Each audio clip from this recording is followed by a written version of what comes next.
Nagkakilala kami ni Marcel nung elementary. Transfer ako from Cavite sa Mindoro. Well, hindi naman kami talaga friends. Hindi ko siya napapansin talaga. Like, wala akong pake. Kilala ko lang siya bilang kaklase ko.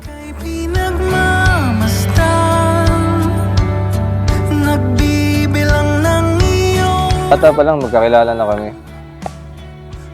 Magkaklase kami ng elementary. Tapos, nagkita ulit kami nung may get together yung mga magkakaklase. Itong lang, after maybe 10 years, 15 years. Yun, at simula nun, nag-usap kami, yun, nagtuloy-tuloy na. First impression ko sa kanya, presko, kasi nung elementary kami, lahat ng babae nililigawan niya. Lahat binibigyan niya ng bulaklak o kaya ng love letter. Ako lang hindi.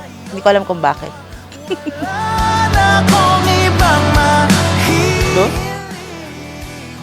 aking bunsong kapatid, Frank, best man ko, Mick, ang aking poging pinsan, Nomer.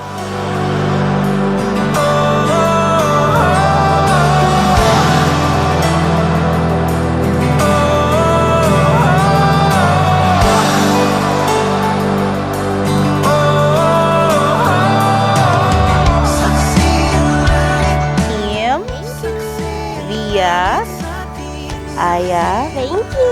Shade, Lois, and M. Open. ASMR. ASMR muna.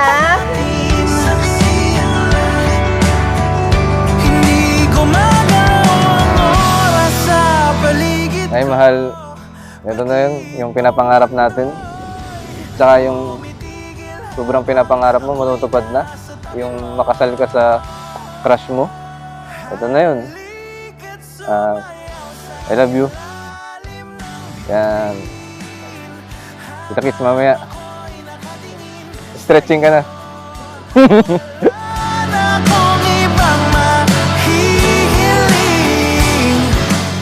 Hi, mahal. Thank you sa pagpapakasal for walking me down the aisle. And I hope na maging successful yung marriage natin. And alam ko naman magiging successful yun kasi mabuti kang tao at magiging mabuti kang ama sa mga magiging anak natin. Pagpatuloy mo lang yung pagiging responsable at pagmamahal sa lahat ng tao nakapaligid sa'yo. Mahal na mahal kita.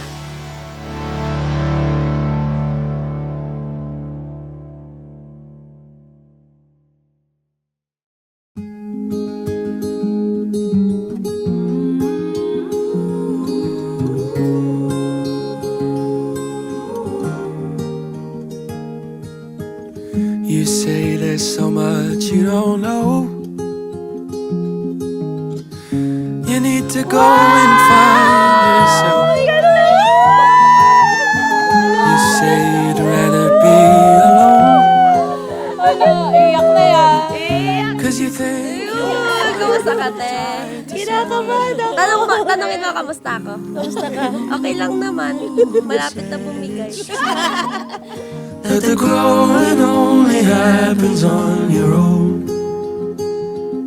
They don't know me and you. Today, I make these promises to you. I vow to love you unconditionally, whether the seas are calm or stormy, and to cherish every moment we share together. I promise to stand by you just as you stood by me, offering my support, encouragement, and love in every endeavor you undertake. Together, we will grow old, embracing whatever life unfolds. Grow as we go. Hi, mahal. Dati, ang lagi kong tanong ay bakit ikaw? Bakit ako? Bakit tayo? Nalaman ko kung bakit kasi sa sobrang mahiyain mo, kahit hilaw yung chicken ng Jollibee, hindi ka magrereklamo. I like the company through every twist and turn. Alam siguro ni Lord na kailangan mo ng isang talakera para di ka magka-salmonella. Simula nang dumating ka sa buhay ko, nagka-direksyon ako. We may be the total opposite of each other, but those differences complete us. You don't ever have to leave. If to change is what you need, you can change right next to me.